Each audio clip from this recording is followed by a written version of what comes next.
Hello everyone welcome to career quest hopefully ਤੁਸੀਂ ਸਾਰੇ ਵਧੀਆ ਹੋਵੋਗੇ। ਸੋ ਅੱਜ ਦੇ ਲੈਕਚਰ ਦੇ ਨਾਲ ਆਪਾਂ ਮਾਡਰਨ ਹਿਸਟਰੀ ਨੂੰ ਕੰਟੀਨਿਊ ਕਰਨ ਜਾ ਰਹੇ ਹਾਂ। ਸੋ ਇਸ ਦੇ ਨਾਲ ਹੀ ਆਪਣੇ ਜੋ ਮਾਡਰਨ ਹਿਸਟਰੀ ਦੀ ਥਿਓਰੀ ਹੈ ਜਿਸ ਨੂੰ ਆਪਾਂ ਪੂਰੀ ਡਿਟੇਲ ਦੇ ਵਿੱਚ ਕਰਦੇ ਆ ਰਹੇ ਹਾਂ। ਸੋ ਆਪਾਂ ਇੱਕ ਵਾਰ ਦੇਖ ਲੈਂਦੇ ਹਾਂ ਕਿ ਹੁਣ ਤੱਕ ਆਪਾਂ ਮਾਡਰਨ ਹਿਸਟਰੀ ਦਾ ਕਿਹੜੇ ਟੌਪਿਕਸ ਨੇ ਜੋ ਕਵਰ ਕਰ ਚੁੱਕੇ ਹਾਂ। ਸੋ ਫਸਟਲੀ ਮੈਂ ਤੁਹਾਨੂੰ ਹਰ ਲੈਕਚਰ ਤੋਂ ਪਹਿਲਾਂ ਇਹ ਚੀਜ਼ ਯਾਦ ਕਰਵਾਉਣੀ ਹੈ ਕਿ ਆਲਰੇਡੀ ਆਪਾਂ ਜੋ ਟੌਪਿਕਸ ਨੇ ਮਾਡਰਨ ਹਿਸਟਰੀ ਦੇ ਕਿ ਕਿੰਨੇ ਕਵਰ ਕਰ ਚੁੱਕੇ ਆ ਤੇ ਕਿੱਥੋਂ ਆਪਾਂ ਅੱਜ ਲੈਕਚਰ ਨੂੰ ਕੰਟੀਨਿਊ ਕਰ ਰਹੇ ਹਾਂ। ਸੋ ਜਿਹੜੇ ਵੀ ਬੱਚੇ ਅੱਜ ਦਾ ਲੈਕਚਰ ਦੇਖ ਰਹੇ ਨੇ, ਅਗਰ ਪਿਛਲੇ ਲੈਕਚਰ ਨਹੀਂ ਦੇਖੇ ਤਾਂ ਪਲੇਲਿਸਟ ਦੇ ਵਿੱਚ ਜਾ ਕੇ ਤੁਸੀਂ ਉਹਨਾਂ ਲੈਕਚਰਸ ਨੂੰ ਦੇਖ ਸਕਦੇ ਹੋ ਤੇ ਜੋ ਮਾਡਰਨ ਹਿਸਟਰੀ ਹੈ ਉਸ ਨੂੰ ਸਟਾਰਟਿੰਗ ਤੋਂ ਸਟਾਰਟ ਕਰ ਸਕਦੇ ਹੋ। ਅਗਰ ਮਾਡਰਨ ਹਿਸਟਰੀ ਦੀ ਗੱਲ ਕਰੀਏ ਤਾਂ ਆਪਾਂ ਸਟਾਰਟ ਕੀਤਾ ਸੀ ਐਡਵੈਂਟ ਆਫ ਯੂਰਪੀਅਨ ਪਾਵਰਸ ਦੇ ਨਾਲ ਕਿ ਯੂਰਪੀਅਨ ਪਾਵਰਸ ਇੰਡੀਆ ਦੇ ਵਿੱਚ ਆਈ, ਉਹਨਾਂ ਦਾ ਜੋ ਵੀ ਐਕਟੀਵਿਟੀਜ਼ ਇੰਡੀਆ ਦੇ ਵਿੱਚ ਰਹੀਆਂ ਉਹ ਆਪਾਂ ਡਿਸਕਸ ਕੀਤੀਆਂ। ਆਫਟਰ ਦੈਟ ਆਪਾਂ 1857 ਦਾ ਰਿਵੋਲਟ ਨੂੰ ਡਿਸਕਸ ਕਰਨ ਤੋਂ ਬਾਅਦ ਇੰਡੀਅਨ ਨੈਸ਼ਨਲ ਕਾਂਗਰਸ ਦੇ ਡਿਫਰੈਂਟ ਫੇਸਿਸ ਨੂੰ moderate face, extremist face and revolutionary face ਨੂੰ ਡਿਸਕਸ ਕੀਤਾ। ਆਫਟਰ ਦੈਟ ਆਪਾਂ ਦੇਖਿਆ ਕਿ ਮਹਾਤਮਾ ਗਾਂਧੀ ਜੀ ਇੰਡੀਆ ਦੇ ਵਿੱਚ ਆਉਂਦੇ ਨੇ। ਮਹਾਤਮਾ ਗਾਂਧੀ ਦਾ ਸਾਊਥ ਅਫਰੀਕਾ ਦੇ ਵਿੱਚ ਜੋ ਟਾਈਮ ਪੀਰੀਅਡ ਰਿਹਾ ਤੇ ਆਫਟਰ ਦੈਟ ਇੰਡੀਆ ਦੇ ਵਿੱਚ ਉਹਨਾਂ ਨੇ ਕੀ ਕੀਤਾ ਉਹਨਾਂ ਚੀਜ਼ਾਂ ਬਾਰੇ ਦੇਖਿਆ। ਤੇ ਮਹਾਤਮਾ ਗਾਂਧੀ ਦੇ ਆਉਣ ਦੇ ਸਮੇਂ ਦੇ ਨਾਲ ਇੰਡੀਆ ਦੇ ਵਿੱਚ ਕੀ ਡਿਫਰੈਂਟ ਐਕਟੀਵਿਟੀਜ਼ ਹੋਈਆਂ, ਜਿਵੇਂ ਰੌਲਟ ਐਕਟ ਪਾਸ ਹੋਇਆ, ਜਲਿਆਂਵਾਲੇ ਬਾਗ ਦਾ ਹੱਤਿਆਕਾਂਡ ਹੋਇਆ। ਸੋ ਖਿਲਾਫਤ ਮੂਵਮੈਂਟ ਸਟਾਰਟ ਹੋਈ, ਨਾਨ ਕੋਆਪਰੇਸ਼ਨ ਮੂਵਮੈਂਟ। ਸੋ ਕੱਲ ਆਪਾਂ ਲੈਕਚਰ ਦੇ ਵਿੱਚ ਕੀਤਾ ਸੀ non cooperation movement and Khilafat movement ਦੀ ਪੂਰੀ ਡਿਟੇਲ ਆਪਾਂ ਕੱਲ ਦੇ ਲੈਕਚਰ ਦੇ ਵਿੱਚ ਡਿਸਕਸ ਕਰ ਚੁੱਕੇ ਹਾਂ। ਸੋ ਇਹ ਟਾਈਮ ਪੀਰੀਅਡ ਚੱਲ ਰਿਹਾ ਹੈ 1915 ਤੋਂ ਬਾਅਦ ਦਾ, ਜਦੋਂ ਮਹਾਤਮਾ ਗਾਂਧੀ ਜੀ ਇੰਡੀਆ ਦੇ ਵਿੱਚ ਆਉਂਦੇ ਨੇ। 1919 ਦਾ ਟਾਈਮ ਪੀਰੀਅਡ, 1920 1921 ਦਾ ਟਾਈਮ ਪੀਰੀਅਡ ਹੈ ਜੋ ਆਪਾਂ ਡਿਸਕਸ ਕਰ ਰਹੇ ਹਾਂ। ਸੋ ਅੱਜ ਆਪਣਾ ਲੈਕਚਰ 19th ਹੈ ਤੇ ਆਪਾਂ ਸਟਾਰਟ ਕਰਾਂਗੇ ਕਿ ਗਵਰਨਮੈਂਟ 1919 ਦੇ ਵਿੱਚ ਇੱਕ ਹੋਰ ਐਕਟ ਆਇਆ ਸੀ। ਸੋ ਆਪਾਂ ਦੇਖਿਆ ਸੀ ਕਿ ਜੋ ਨਾਨ ਕੋਆਪਰੇਸ਼ਨ ਮੂਵਮੈਂਟ ਹੈ ਉਹ ਸਟਾਰਟ ਕੀਤੀ ਗਈ ਸੀ ਕਿੰਨਾ ਚੀਜ਼ਾਂ ਕਰਕੇ। ਨਾਨ ਕੋਆਪਰੇਸ਼ਨ ਮੂਵਮੈਂਟ ਸਟਾਰਟ ਕੀਤੀ ਗਈ ਸੀ ਕਿ ਇੰਡੀਆ ਦੇ ਵਿੱਚ ਬਹੁਤ ਸਾਰੀਆਂ ਇਸ ਤਰੀਕੇ ਦੀਆਂ ਅਨਪ੍ਰੈਡਿਕਟੇਬਲ ਕਹਿ ਸਕਦੇ ਹੋ ਐਕਟੀਵਿਟੀਜ਼ ਹੋ ਰਹੀਆਂ ਸੀ ਜੋ ਕਿ ਇੰਡੀਅਨਸ ਨੂੰ ਸਪਰੈਸ ਕਰ ਰਹੀਆਂ ਸੀ। ਜਿਵੇਂ ਰੌਲਟ ਐਕਟ ਪਾਸ ਹੋਇਆ ਸੀ 1919 ਦੇ ਵਿੱਚ, ਉਸੇ ਤਰੀਕੇ ਦੇ ਨਾਲ ਜਲਿਆਂਵਾਲੇ ਬਾਗ ਦਾ ਹੱਤਿਆਕਾਂਡ ਹੋਇਆ ਸੀ ਤੇ ਉਸੇ ਟਾਈਮ ਆਇਆ ਸੀ ਇੱਕ ਗਵਰਨਮੈਂਟ ਆਫ ਇੰਡੀਆ ਐਕਟ ਜਿਸੇ ਨੂੰ ਮੌਂਟੇਗਿਓ ਚੈਮਸਫੋਰਡ ਰਿਫਾਰਮਸ ਵੀ ਕਹੀਆਂ ਜਾਂਦੀਆਂ। ਸੋ ਇੰਡੀਆ ਦੇ ਪੋਲਿਟਿਕਸ ਦੇ ਵਿੱਚ ਕੁਝ ਜਾਂ ਤੁਸੀਂ ਕਨਸਟੀਟਿਊਸ਼ਨ, ਉਸ ਸਮੇਂ ਦੇ ਕਨਸਟੀਟਿਊਸ਼ਨ, ਕੁਝ ਕੁ ਕਨਸਟੀਟਿਊਸ਼ਨਲ ਚੇਂਜਿਸ ਕੀਤੀਆਂ ਗਈਆਂ ਸੀ ਇੰਡੀਆ ਦੇ ਵਿੱਚ ਕਿਸ ਦੇ ਦੁਆਰਾ, ਇਸ ਗਵਰਨਮੈਂਟ ਆਫ ਇੰਡੀਆ ਐਕਟ 1919 ਤੇ ਮੌਂਟੇਗਿਓ ਚੈਮਸਫੋਰਡ ਰਿਫਾਰਮਸ ਦੇ ਦੁਆਰਾ। ਸੋ ਇਸ ਦੇ ਵਿੱਚ ਕੀ ਚੇਂਜਿਸ ਹੋਈਆਂ ਸੀ ਕਿ ਜਿੰਨਾ ਕਰਕੇ ਬਾਅਦ ਦੇ ਵਿੱਚ ਜੋ ਦੇਖੋ ਜੋ ਨਾਨ ਕੋਆਪਰੇਸ਼ਨ ਮੂਵਮੈਂਟ ਸਟਾਰਟ ਹੋਈ ਸੀ ਉਹ ਇਹਨਾਂ ਚੀਜ਼ਾਂ ਦੇ ਹੀ ਅਗੇਂਸਟ ਹੋਈ ਸੀ। ਕਿੰਨਾ ਚੀਜ਼ਾਂ ਦੇ?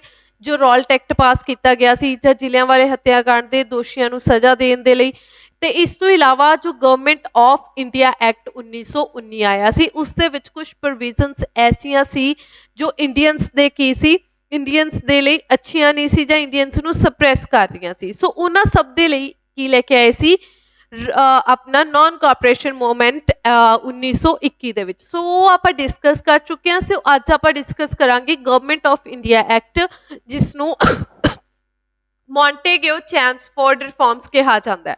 ਸਭ ਤੋਂ ਪਹਿਲਾਂ ਤੁਹਾਨੂੰ ਪਤਾ ਹੋਣਾ ਚਾਹੀਦਾ ਹੈ ਕਿ ਜੋ ਮੌਂਟੇਗਿਓ ਸੀ ਉਹ ਕੌਣ ਸੀ ਤੇ ਚੈਮਸਫੋਰਡ ਕੌਣ ਸੀ। ਸੋ ਮੌਂਟੇਗਿਓ ਵਾਸ ਅ Secretary of State and Chelmsford was the Viceroy of India at that time in 1919 ਦੇ ਵਿੱਚ। ਹੁਣ ਇਹਦੇ ਵਿੱਚ ਅਗਰ ਦੇਖਿਆ ਜਾਏ ਜੋ ਗਵਰਨਮੈਂਟ ਆਫ ਇੰਡੀਆ ਐਕਟ ਆਇਆ ਸੀ 1919, ਉਸ ਦੇ ਵਿੱਚ ਸਭ ਤੋਂ ਵੱਡੀ ਇੱਕ ਪ੍ਰੋਵੀਜ਼ਨ ਕੀ ਰੱਖੀ ਗਈ ਸੀ? ਡਰਾਰਕੀ ਸਿਸਟਮ। ਠੀਕ ਹੈ ਜੀ। ਸੋ ਡਰਾਰਕੀ ਸਿਸਟਮ ਇੰਟਰੋਡਿਊਸ ਕੀਤਾ ਗਿਆ ਸੀ ਇੰਡੀਆ ਦੀ ਪ੍ਰੋਵਿੰਸਸ ਲੈਵਲ ਦੇ ਉੱਤੇ। ਸੋ ਐਗਜ਼ਾਮ ਦੇ ਵਿੱਚ ਬਹੁਤ ਵਾਰੇ ਕੁਐਸਚਨ ਤੁਸੀਂ ਦੇਖਿਆ ਵੀ ਹੋਏਗਾ, ਇਹ ਪੁੱਛਿਆ ਗਿਆ ਹੈ ਕਿ ਇੰਡੀਆ ਦੇ ਵਿੱਚ ਜੋ ਡਰਾਰਕੀ ਸਿਸਟਮ ਹੈ ਇਹ ਕਦੋਂ ਇੰਟਰੋਡਿਊਸ ਕੀਤਾ ਗਿਆ ਸੀ? ਪ੍ਰੋਵਿੰਸਸ ਲੈਵਲ ਦੇ ਉੱਤੇ, ਮਤਲਬ ਕਿ ਸਟੇਟ ਲੈਵਲ ਦੇ ਉੱਤੇ। ਸੋ ਗਵਰਨਮੈਂਟ ਆਫ ਇੰਡੀਆ ਐਕਟ 1919 ਦੇ ਥਰੂ ਕੀ ਕੀਤਾ ਗਿਆ ਸੀ? ਡਰਾਰਕੀ ਸਿਸਟਮ ਇੰਟਰੋਡਿਊਸ ਕੀਤਾ ਗਿਆ ਸੀ ਪ੍ਰੋਵਿੰਸਸ ਲੈਵਲ ਦੇ ਵਿੱਚ। ਸੋ ਹੁਣ ਇਹ ਡਰਾਰਕੀ ਸਿਸਟਮ ਹੁੰਦਾ ਕੀ ਸੀ, ਇਹ ਹੈ ਕੀ ਸੀ? ਸੋ ਇਹ ਸਿਸਟਮ ਦੇ ਵਿੱਚ ਜੋ ਸਬਜੈਕਟ ਸਨ ਜਿਨ੍ਹਾਂ ਦੇ ਉੱਤੇ ਲਾਅ ਬਣਾਏ ਜਾਣਗੇ, ਸਬਜੈਕਟ ਸਨ, ਉਹਨਾਂ ਨੂੰ ਡਿਵਾਈਡ ਕਰ ਦਿੱਤਾ ਗਿਆ ਸੀ। ਕੁਝ ਸਬਜੈਕਟ ਰਿਜ਼ਰਵਡ ਕੈਟਾਗਰੀ ਦੇ ਰੱਖੇ ਗਏ ਸੀ ਤੇ ਕੁਝ ਕੀ ਰੱਖੇ ਗਏ ਸੀ? ਟਰਾਂਸਫਰਡ ਕੈਟਾਗਰੀ ਦੇ ਵਿੱਚ ਰੱਖੇ ਗਏ ਸਨ। ਸੋ ਇਹ ਰਿਜ਼ਰਵਡ ਜਾਂ ਤੁਸੀਂ ਕਹਿ ਸਕਦੇ ਹੋ ਕਿ ਟਰਾਂਸਫਰ ਕੈਟਾਗਰੀ ਦੇ ਵਿੱਚ ਰੱਖੇ ਸਬਜੈਕਟਸ ਦੇ ਵਿੱਚ ਡਿਫਰੈਂਸ ਕੀ ਸੀ ਉਹ ਆਪਾਂ ਦੇਖਦੇ ਹਾਂ। ਕਹਿੰਦੇ act introduce reforms in central as well as provincial levels. ਕਹਿੰਦੇ ਜੋ ਗਵਰਨਮੈਂਟ ਆਫ ਇੰਡੀਆ ਐਕਟ 1919 ਦੇ ਵਿੱਚ ਆਇਆ ਸੀ ਉਸਨੇ ਸੈਂਟਰ ਤੇ ਪ੍ਰੋਵਿੰਸ ਲੈਵਲ ਮਤਲਬ ਕਿ ਸਟੇਟ ਲੈਵਲ ਦੇ ਉੱਤੇ ਬਹੁਤ ਸਾਰੀਆਂ ਚੇਂਜਸ ਕੀਤੀਆਂ ਸਨ। ਉਹਨੇ ਕੀ ਕੀਤਾ ਸੀ, ਡਰਾਰਕੀ ਸਿਸਟਮ ਇੰਟਰੋਡਿਊਸ ਕੀਤਾ ਗਿਆ ਸੀ। So rule of 2 individual parties for the executive at the level of provincial government. So ਇਹ ਯਾਦ ਰੱਖਣਾ ਹੈ ਕਿ ਜਦੋਂ 1919 ਦੇ ਵਿੱਚ ਜੋ ਡਰਾਰਕੀ ਸਿਸਟਮ ਇੰਟਰੋਡਿਊਸ ਕੀਤਾ ਗਿਆ ਸੀ ਉਹ ਪ੍ਰੋਵਿੰਸ਼ਨਲ ਲੈਵਲ ਦੇ ਉੱਤੇ ਮਤਲਬ ਕਿ ਸਟੇਟ ਲੈਵਲ ਦੇ ਉੱਤੇ ਇੰਟਰੋਡਿਊਸ ਕੀਤਾ ਗਿਆ ਸੀ। ਤੇ ਇਹ ਕੁਝ ਸਟੇਟ ਸੀ ਜਿਵੇਂ ਅਸਮ, ਬੰਗਾਲ, ਬਿਹਾਰ, ਉੜੀਸਾ, ਸੈਂਟਰਲ ਪ੍ਰੋਵਿੰਸਸ, ਇਹਨਾਂ ਦੇ ਵਿੱਚ ਇਹ ਜੋ ਡਰਾਰਕੀ ਸਿਸਟਮ ਸੀ ਉਹ ਇੰਟਰੋਡਿਊਸ ਕੀਤਾ ਗਿਆ ਸੀ। ਸੋ ਨੀਚੇ ਕਹਿੰਦੇ provincial governments were given more power under system of dyarchy. The governor was to be executive head in the provinces. ਕਹਿੰਦੇ ਇਸ ਜੋ ਡਰਾਰਕੀ ਸਿਸਟਮ ਇੰਟਰੋਡਿਊਸ ਕੀਤਾ ਗਿਆ ਸੀ ਇਹਦੇ ਨਾਲ ਜਿਹੜੀਆਂ ਸਟੇਟਸ ਸਨ ਜਾਂ ਤੁਸੀਂ ਕਹਿ ਦਿਓ ਕਿ ਪ੍ਰੋਵਿੰਸਸ ਸਨ ਉਹ ਬਹੁਤ ਜ਼ਿਆਦਾ ਪਾਵਰਫੁਲ ਹੋ ਚੁੱਕੀਆਂ ਸੀ। ਤੇ ਇਹਦੇ ਵਿੱਚ ਕੀ ਹੈ, ਜੋ ਗਵਰਨਰ ਹੁੰਦਾ ਸੀ ਉਸਨੂੰ ਐਗਜ਼ੀਕਿਊਟਿਵ ਹੈਡ ਬਣਾ ਦਿੱਤਾ ਗਿਆ ਸੀ। ਸੋ ਦੋ ਚੀਜ਼ਾਂ ਯਾਦ ਰੱਖਣੀਆਂ ਕਿ ਡਰਾਰਕੀ ਸਿਸਟਮ ਇੰਟਰੋਡਿਊਸ ਕਰਨ ਦੇ ਨਾਲ ਜੋ ਸਟੇਟ ਸਨ ਉਹ ਪਾਵਰਫੁਲ ਹੋ ਚੁੱਕੀਆਂ ਸਨ ਤੇ ਇਸ ਤੋਂ ਇਲਾਵਾ ਜੋ ਉਹ ਗਵਰਨਰ ਹੁੰਦੇ ਸਨ ਉਹਨਾਂ ਨੂੰ ਐਗਜ਼ੀਕਿਊਟਿਵ ਹੈਡ ਬਣਾ ਦਿੱਤਾ ਗਿਆ ਸੀ। ਜੋ ਆਲਰੇਡੀ ਮੈਂ ਦੱਸ ਚੁੱਕੀ ਹਾਂ ਕਿ ਇਸ ਦੇ ਵਿੱਚ ਸਬਜੈਕਟਸ ਨੂੰ ਡਿਵਾਈਡ ਕਰ ਦਿੱਤਾ ਗਿਆ ਸੀ। ਕੁਝ ਕੁ ਸਬਜੈਕਟਸ, ਕੁਝ ਕੁ ਮੁੱਦੇ ਜੋ ਰਿਜ਼ਰਵਡ ਕੈਟਾਗਰੀ ਦੇ ਵਿੱਚ ਰੱਖੇ ਗਏ ਸਨ ਤੇ ਕੁਝ ਸਬਜੈਕਟ ਟਰਾਂਸਫਰਡ ਕੈਟਾਗਰੀ ਦੇ ਵਿੱਚ ਰੱਖੇ ਗਏ ਸਨ। ਹੁਣ ਦੇਖਾਂਗੇ ਕਿ ਜੋ ਰਿਜ਼ਰਵ ਤੇ ਟਰਾਂਸਫਰ ਦੇ ਵਿੱਚ ਡਿਫਰੈਂਸ ਕੀ ਹੈ। ਜੋ ਰਿਜ਼ਰਵਡ ਲਿਸਟ ਅੰਡਰ ਵਿੱਚ subjects were to be administered by governor through his executive council of bureaucrats. ਕਹਿੰਦੇ ਜਿਹੜੇ ਸਾਡੀ ਰਿਜ਼ਰਵਡ ਕੈਟਾਗਰੀ ਮਤਲਬ ਜਿਹੜੇ ਇੰਪੋਰਟੈਂਟ ਮੁੱਦੇ ਸਨ ਉਹਨਾਂ ਨੂੰ ਰਿਜ਼ਰਵਡ ਕੈਟਾਗਰੀ ਦੇ ਵਿੱਚ ਰੱਖਿਆ ਗਿਆ ਸੀ ਜਿਨ੍ਹਾਂ ਦੇ ਉੱਤੇ ਲਾਅ ਬਣਾਉਂਦਾ ਸੀ ਸਾਡਾ governor with the assistance of executive council of bureaucrats. ਠੀਕ ਹੈ ਜੀ, ਇਸ ਦੇ ਉੱਤੇ ਲਾਅ ਬਣਾਏ ਜਾਂਦੇ ਸੀ ਇਹਨਾਂ ਸਬਜੈਕਟਸ ਦੇ ਉੱਤੇ ਗਵਰਨਰ ਦੇ ਦੁਆਰਾ with the assistance of executive council. ਇਸ ਤੋਂ ਇਲਾਵਾ ਕਹਿੰਦੇ ਇਟ ਇਨਕਲੂਡ ਸਬਜੈਕਟਸ ਸੱਚ S law and order, finance, land, revenue, irrigation. That means ਆਪਾਂ ਇਹ ਕਹਿ ਸਕਦੇ ਹਾਂ ਕਿ ਜਿੰਨੇ ਇੰਪੋਰਟੈਂਟ ਚੀਜ਼ਾਂ ਸੀ ਉਹ ਸਾਰੀ ਦੀ ਸਾਰੀਆਂ ਰਿਜ਼ਰਵਡ ਕੈਟਾਗਰੀ ਦੇ ਵਿੱਚ ਰੱਖੀਆਂ ਗਈਆਂ ਸਨ ਜਿਨ੍ਹਾਂ ਦੇ ਉੱਤੇ ਲਾਅ ਬਣਾਏ ਜਾਂਦੇ ਸਨ ਗਵਰਨਰ ਦੇ ਦੁਆਰਾ ਵਿਦ ਦਾ ਅਸਿਸਟੈਂਸ ਆਫ ਕਿਸ ਦੀ ਐਗਜ਼ੀਕਿਊਟਿਵ ਕਾਉਂਸਿਲ ਦੀ ਅਸਿਸਟੈਂਸ ਦੇ ਨਾਲ। ਕਹਿੰਦੇ ਆਲ ਇੰਪੋਰਟੈਂਟ ਸਬਜੈਕਟ ਵਰ kept in reserved subject of the ਪ੍ਰੋਵਿੰਸ਼ਨਲ executive. ਕਹਿੰਦੇ ਜਿੰਨੇ ਵੀ ਇੰਪੋਰਟੈਂਟ ਸਬਜੈਕਟ ਸਨ ਉਹ ਸਾਰੇ ਦੇ ਸਾਰੇ ਰਿਜ਼ਰਵਡ ਕੈਟਾਗਰੀ ਦੇ ਵਿੱਚ ਰੱਖੇ ਗਏ ਸਨ। ਸੋ ਇਸ ਤੋਂ ਇਲਾਵਾ ਕਹਿੰਦੇ ਜਿਹੜੇ ਟਰਾਂਸਫਰਡ ਸਬਜੈਕਟ ਸਨ ਇੱਕ ਰੱਖੇ ਗਏ ਰਿਜ਼ਰਵ ਤੇ ਦੂਸਰੇ ਸਨ ਟਰਾਂਸਫਰਡ ਸਬਜੈਕਟ। ਜੋ ਟਰਾਂਸਫਰਡ ਸਬਜੈਕਟ ਸਨ ਉਹਨਾਂ ਦੇ ਉੱਤੇ ਲਾਅ ਬਣਾਉਣ ਦੇ ਲਈ were to be administered by ministers nominated from among elected members of the legislative council। ਕਹਿੰਦੇ ਉਹਦੇ ਉੱਤੇ ਲਾਅ ਬਣਾਏ ਜਾਂਦੇ ਸਨ ਜਿਹੜੇ ਉਹ ਮੈਂਬਰਾਂ ਦੇ ਦੁਆਰਾ ਜਿਹੜੇ ਲੈਜਿਸਲੇਟਿਵ ਕਾਉਂਸਿਲ ਦੇ ਦੁਆਰਾ ਨੋਮੀਨੇਟ ਕੀਤੇ ਜਾਂਦੇ ਸਨ। ਫॉर ਐਗਜ਼ਾਮਪਲ ਜਿਵੇਂ ਐਜੂਕੇਸ਼ਨ ਹੋ ਗਈ, ਹੈਲਥ ਹੋ ਗਈ, ਲੋਕਲ ਗਵਰਨਮੈਂਟ। ਸੋ ਜਿੰਨੇ ਕੁ ਨਾਰਮਲ ਚੀਜ਼ਾਂ ਸਨ ਉਹਨਾਂ ਨੂੰ ਟਰਾਂਸਫਰਡ ਕੈਟਾਗਰੀ ਦੇ ਵਿੱਚ ਰੱਖਿਆ ਗਿਆ ਸੀ, ਬਾਕੀਆਂ ਨੂੰ ਰਿਜ਼ਰਵਡ ਕੈਟਾਗਰੀ ਦੇ ਵਿੱਚ ਰੱਖ ਦਿੱਤਾ ਗਿਆ ਸੀ। ਸੋ ਹੁਣ ਹੋਇਆ ਕੀ ਸੀ ਕਿ ਇਹ ਸਕਸੈਸਫੁਲ ਹੋਇਆ ਹੀ ਸੀ ਡਰਾਰਕੀ ਸਿਸਟਮ। ਫਸਟਲੀ ਮੈਂ ਦੱਸ ਦੇਣਾ ਚਾਹੁੰਦੀ ਹਾਂ ਕਿ ਇਹ ਡਰਾਰਕੀ ਸਿਸਟਮ ਫੇਲ ਹੋ ਗਈ ਸੀ। ਸੋ ਇਹਦੇ ਨਾਲ ਕੀ ਹੋਈਆਂ ਸੀ, ਇਹਦੇ ਨਾਲ ਪ੍ਰੋਵਿੰਸਸ ਮਤਲਬ ਕਿ ਸਟੇਟ ਸੀ ਬਹੁਤ ਜ਼ਿਆਦਾ ਪਾਵਰਫੁਲ ਹੋ ਚੁੱਕੀਆਂ ਸਨ। In case of failure of constitutional machinery in the provinces the governor could take over the administration of transferred subject also. ਕਹਿੰਦੇ ਜੇਕਰ ਹੁੰਦਾ ਕੀ ਹੈ ਕਿ ਜੇਕਰ ਸਾਡੀ ਸਟੇਟ ਹੈ, ਅੱਜ ਦੇ ਟਾਈਮ ਦੀ ਗੱਲ ਕਰੀਏ, ਜੇ ਸਾਡੀ ਸਟੇਟ ਜਾਂ ਸਾਡੀ ਪ੍ਰੋਵਿੰਸ ਕਨਸਟੀਟਿਊਸ਼ਨਲ ਮੈਨਰਸ ਦੇ ਦੁਆਰਾ ਨਹੀਂ ਚੱਲਦੀ ਤਾਂ ਉਸ ਦੇ ਉੱਤੇ ਐਮਰਜੈਂਸੀ ਲਗਾ ਦਿੱਤੀ ਜਾਂਦੀ ਹੈ। ਠੀਕ ਹੈ, ਅੰਡਰ ਆਰਟੀਕਲ 356। ਹੁਣ ਅਗਰ ਅਸੀਂ ਇੱਥੇ ਗੱਲ ਕਰੀਏ, ਇੱਥੇ ਵੀ ਉਹਨਾਂ ਨੇ ਇਹੀ ਕਿਹਾ ਕਿ ਜੇਕਰ ਕਨਸਟੀਟਿਊਸ਼ਨਲ ਮਸ਼ੀਨਰੀ ਫੇਲ ਹੋ ਜਾਏ ਪ੍ਰੋਵਿੰਸਸ ਦੀ, ਸਟੇਟਸ ਦੀ, ਤਾਂ ਉਸ ਸਮੇਂ ਕੀ ਕੀਤਾ ਜਾਂਦਾ ਸੀ, ਜਿਹੜੇ ਟਰਾਂਸਫਰਡ ਸਬਜੈਕਟ ਸੀ ਉਹ ਵੀ ਗਵਰਨਰ ਦੇ ਕੋਲ ਆ ਜਾਂਦੇ ਸਨ। ਇਸ ਤੋਂ ਇਲਾਵਾ ਸਬਜੈਕਟਸ ਦੀ ਗੱਲ ਕੀਤੀ ਜਾਵੇ, ਕਹਿੰਦੇ ਸੈਂਟਰਲ ਲੈਵਲ ਗਵਰਨਮੈਂਟ, ਉਸ ਤੋਂ ਇਹ ਤਾਂ ਪਹਿਲਾਂ ਹੀ ਸੀ ਕਿ ਪ੍ਰੋਵਿੰਸਸ ਦੇ ਵਿੱਚ ਕੀ ਚੇਂਜਸ ਕੀਤੀਆਂ ਗਈਆਂ ਸਨ। ਤਾਂ ਤੁਸੀਂ ਯਾਦ ਰੱਖਣਾ ਹੈ ਕਿ ਗਵਰਨਮੈਂਟ ਆਫ ਇੰਡੀਆ ਐਕਟ 1919 ਦੇ ਵਿੱਚ ਜੋ ਪ੍ਰੋਵਿੰਸਸ ਲੈਵਲ ਦੇ ਉੱਤੇ ਡਰਾਰਕੀ ਸਿਸਟਮ ਨੂੰ ਇੰਟਰੋਡਿਊਸ ਕੀਤਾ ਗਿਆ ਸੀ। ਸਬਜੈਕਟਸ ਨੂੰ ਦੋ ਹਿੱਸਿਆਂ ਦੇ ਵਿੱਚ ਡਿਵਾਈਡ ਕਰ ਦਿੱਤਾ ਗਿਆ ਸੀ, ਰਿਜ਼ਰਵਡ ਤੇ ਟਰਾਂਸਫਰਡ। ਹੁਣ ਸੈਂਟਰ ਦੇ ਵਿੱਚ ਦੇਖਾਂਗੇ ਕਿ ਸੈਂਟਰ ਲੈਵਲ ਦੇ ਉੱਤੇ ਗਵਰਨਮੈਂਟ ਕਿਵੇਂ ਸੀ। ਕਹਿੰਦੇ the matters which were national importance are related to more than one province were governed at the center level subject। ਕਹਿੰਦੇ ਜਿਹੜੇ ਵੀ ਸੈਂਟਰ ਦੇ ਵਿੱਚ ਜਾਂ ਨੈਸ਼ਨਲ ਲੈਵਲ ਦੇ ਜਿਹੜੇ ਕਨਸੈਪਟਸ ਹਨ ਜਿਨ੍ਹਾਂ ਦੇ ਉੱਤੇ ਡਿਸੀਜਨ ਲੈਣੇ ਸੀ ਨੈਸ਼ਨਲ ਲੈਵਲ ਦੇ ਉੱਤੇ, ਉਹ ਸਾਰੇ ਦੇ ਸਾਰੇ ਸੈਂਟਰ ਸਰਕਾਰ ਵੱਲੋਂ ਸੰਭਾਲੇ ਜਾਂਦੇ ਸਨ। ਜਿਵੇਂ ਫੋਰਨ ਅਫੇਅਰ ਹੋ ਗਿਆ, ਡਿਫੈਂਸ ਹੋ ਗਿਆ, ਪੋਲੀਟੀਕਲ ਰਿਲੇਸ਼ਨ, ਕਮਿਊਨੀਕੇਸ਼ਨ, ਜਿੰਨੇ ਵੀ ਇੰਪੋਰਟੈਂਟ ਜੋ ਇੰਟਰਨੈਸ਼ਨਲ ਜਾਂ ਨੈਸ਼ਨਲ ਲੈਵਲ ਦੇ ਮੁੱਦੇ ਸਨ ਉਹ ਸਾਰੇ ਦੇ ਸਾਰੇ ਸੈਂਟਰਲ ਗਵਰਨਮੈਂਟ ਨੂੰ ਦਿੱਤੇ ਹੋਏ ਸਨ। The central legislature was made more powerful and more representative by this act। ਕਹਿੰਦੇ ਇਸ ਐਕਟ ਦੇ ਨਾਲ ਜਿਹੜੀ ਸੈਂਟਰ ਸੀ ਉਹ ਸਭ ਬਹੁਤ ਜ਼ਿਆਦਾ ਪਾਵਰਫੁਲ ਤੇ ਬਹੁਤ ਜ਼ਿਆਦਾ ਕੀ ਹੋ ਚੁੱਕੀ ਸੀ, ਐਕਟਿਵ ਹੋ ਚੁੱਕੀ ਸੀ ਇਸ ਗਵਰਨਮੈਂਟ ਆਫ ਇੰਡੀਆ ਐਕਟ ਦੇ ਨਾਲ। ਇਸ ਤੋਂ ਇਲਾਵਾ ਗਵਰਨਮੈਂਟ ਆਫ ਇੰਡੀਆ ਐਕਟ 1919 ਦੇ ਵਿੱਚ ਹੀ ਫਸਟ ਟਾਈਮ ਬਾਈਕੈਮਰਲਿਜ਼ਮ ਦੀ ਗੱਲ ਕੀਤੀ ਗਈ ਸੀ। ਬਾਈਕੈਮਰਲਿਜ਼ਮ ਦੋ ਹਾਊਸਿਸ, ਇੱਕ ਅਪਰ ਹਾਊਸ ਤੇ ਇੱਕ ਲੋਅਰ ਹਾਊਸ। ਸੋ ਪਾਰਲੀਮੈਂਟ ਦੇ ਲਈ ਬਾਈਕੈਮਰਲਿਜ਼ਮ ਦੀ ਗੱਲ ਕੀਤੀ ਗਈ ਸੀ ਕਿਸ ਦੇ ਵਿੱਚ, government of India act 1919, but ਇਸ ਨੂੰ ਇੰਪਲੀਮੈਂਟ ਕੀਤਾ ਗਿਆ ਸੀ ਗਵਰਨਮੈਂਟ ਆਫ ਇੰਡੀਆ ਐਕਟ 1935 ਦੇ ਵਿੱਚ। ਸੋ ਇਹ ਤੁਸੀਂ ਚੀਜ਼ ਯਾਦ ਰੱਖਣੀ ਹੈ। ਇਸ ਤੋਂ ਇਲਾਵਾ ਕਹਿੰਦੇ the legislatures under new reforms could new ask question। ਇਸ ਦੇ ਵਿੱਚ ਵੀ ਸੋ ਇਹ ਚੀਜ਼ ਇੰਪੋਰਟੈਂਟ ਹੈ, ਤੁਹਾਨੂੰ ਪੁੱਛ ਲਿਆ ਜਾਏਗਾ ਕਿ ਪਹਿਲੀ ਵਾਰ ਜੋ ਬਾਈਕੈਮਰਲਿਜ਼ਮ ਦੀ ਗੱਲ ਕੀਤੀ ਗਈ ਸੀ ਉਹ ਕਿਸ ਗਵਰਨਮੈਂਟ ਆਫ ਇੰਡੀਆ ਐਕਟ ਦੇ ਵਿੱਚ ਕੀਤੀ ਗਈ ਸੀ, ਤਾਂ ਤੁਹਾਡਾ ਆਨਸਰ ਹੋਏਗਾ ਗਵਰਨਮੈਂਟ ਆਫ ਇੰਡੀਆ ਐਕਟ 1919 ਦੇ ਵਿੱਚ। ਇਸ ਤੋਂ ਇਲਾਵਾ ਇਹਨਾਂ ਨੇ ਕੀ ਕਿਹਾ ਸੀ, the legislatures under new reforms could now ask question and supplementaries, pass adjournment motions and vote a part of budget। ਕਹਿੰਦੇ ਹੁਣ ਕੀ ਹੈ, adjournment motion ਵੀ ਪਾਸ ਕੀਤਾ ਜਾਏਗਾ ਲੈਜਿਸਲੇਚਰ ਦੇ ਵਿੱਚ। ਹੁਣ adjournment motion ਦਾ ਤੁਹਾਨੂੰ ਪਤਾ ਹੀ ਹੈ ਕਿ ਕਿਸੇ ਪਬਲਿਕ ਇੰਪੋਰਟੈਂਸ ਦੇ ਮੁੱਦੇ ਵੱਲ ਸਾਰੇ ਹਾਊਸ ਦਾ ਕੀ ਕਰਨਾ, ਅਟੈਂਸ਼ਨ ਲੈਣੀ ਤੇ ਜਿਹੜੀ ਪ੍ਰੋਸੀਜਰ ਚੱਲ ਰਿਹਾ ਹੈ ਉਸ ਨੂੰ ਰੱਦ ਕਰਨਾ, ਜੋ ਡਿਸਕਸ਼ਨ ਚੱਲ ਰਹੀ ਹੈ ਉਸ ਨੂੰ ਰੱਦ ਕਰਨਾ। ਕਹਿੰਦੇ ਸੋ ਇਸ ਗਵਰਨਮੈਂਟ ਆਫ ਇੰਡੀਆ ਐਕਟ 1919 ਦੇ ਨਾਲ ਹੀ ਅਡਜਰਨਮੈਂਟ ਮੋਸ਼ਨ ਪਾਸ ਕਰਨਾ ਵੀ ਸ਼ੁਰੂ ਹੋਇਆ ਸੀ ਤੇ ਬਜਟ ਦੇ ਕੁਝ ਮੁੱਦਿਆਂ ਦੇ ਉੱਤੇ ਵੋਟ ਕਰਨੀ ਵੀ ਸਟਾਰਟ ਕਰ ਦਿੱਤੀ ਗਈ ਸੀ ਗਵਰਨਮੈਂਟ ਆਫ ਇੰਡੀਆ ਐਕਟ 1919 ਦੇ ਨਾਲ। ਬਟ ਫਿਰ ਵੀ ਬਜਟ ਦਾ 75% ਹਿੱਸਾ ਐਵੇਂ ਦਾ ਸੀ ਜਿਹਦੇ ਉੱਤੇ ਸਟਿਲ ਹਲੇ ਵੋਟ ਨਹੀਂ ਕੀਤੀ ਜਾਏਗੀ। ਇਹ ਗੱਲ ਕਹੀ ਗਈ ਸੀ ਗਵਰਨਮੈਂਟ ਆਫ ਇੰਡੀਆ ਐਕਟ 1919 ਦੇ ਵਿੱਚ। ਇਸ ਤੋਂ ਇਲਾਵਾ ਹੋਰ ਕੀ ਹੋਇਆ ਸੀ ਇਸ ਐਕਟ ਦੇ ਵਿੱਚ, ਜਿਹੜੀ ਕਮਿਊਨਲ ਰਿਪਰੈਜ਼ੈਂਟੇਸ਼ਨ ਸੀ ਉਹ ਸਿੱਖ, ਕ੍ਰਿਸਚਨ ਤੇ ਐਂਗਲੋ ਇੰਡੀਅਨਸ ਤੱਕ ਵੀ ਕੀ ਹੋ ਚੁੱਕੀ ਸੀ, ਐਕਸਟੈਂਡ ਕਰ ਦਿੱਤੀ ਸੀ। ਪਹਿਲਾਂ ਮੁਸਲਿਮਸ ਨੂੰ ਮਿਲੀ ਸੀ, ਉਸ ਤੋਂ ਬਾਅਦ ਇਹਨਾਂ ਨੇ ਸਿੱਖ, ਕ੍ਰਿਸਚਨ, ਐਂਗਲੋ ਇੰਡੀਅਨਸ ਨੂੰ ਵੀ ਦਿੱਤੀ ਸੀ ਗਵਰਨਮੈਂਟ ਆਫ ਇੰਡੀਆ ਐਕਟ ਦੇ ਵਿੱਚ।